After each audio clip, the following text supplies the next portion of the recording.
بسم الله الرحمن الرحيم. سبح لله ما في السماوات وما في الأرض وهو العزيز الحكيم. يا أيها الذين آمنوا لم تقولون ما لا تفعلون كبر مقتا عند الله أن تقولوا ما لا تفعلون.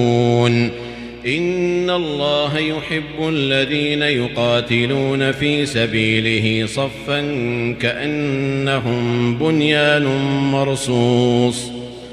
وإذ قال موسى لقومه يا قوم لم تؤذونني وقد تعلمون أني رسول الله إليكم فلما زاغوا أزاغ الله قلوبهم والله لا يهدي القوم الفاسقين.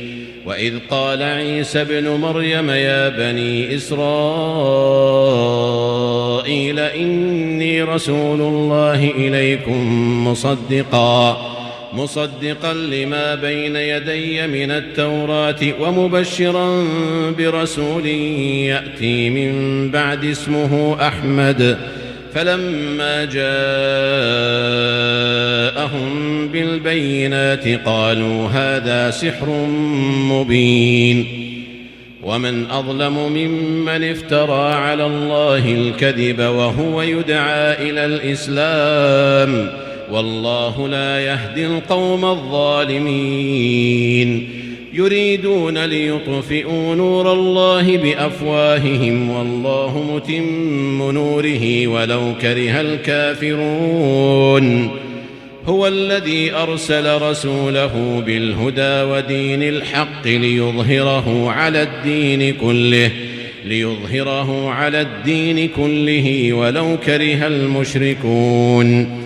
يا أيها الذين آمنوا هل أدلكم على تجارة تنجيكم من عذاب أليم تؤمنون بالله ورسوله وتجاهدون في سبيل الله بأموالكم وأنفسكم ذلكم خير لكم إن كنتم تعلمون. يغفر لكم ذنوبكم ويدخلكم جنات تجري من تحتها الأنهار ومساكن طيبة في جنات عدن ذلك الفوز العظيم.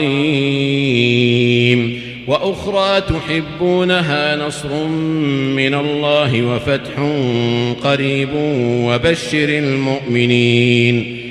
يا أيها الذين آمنوا كونوا أنصار الله كما قال عيسى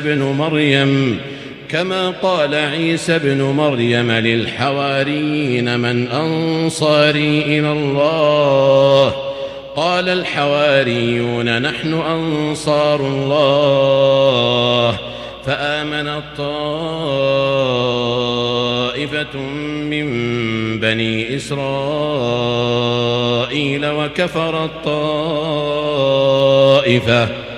فأيدنا الذين آمنوا على عدوهم فأصبحوا ظاهرين.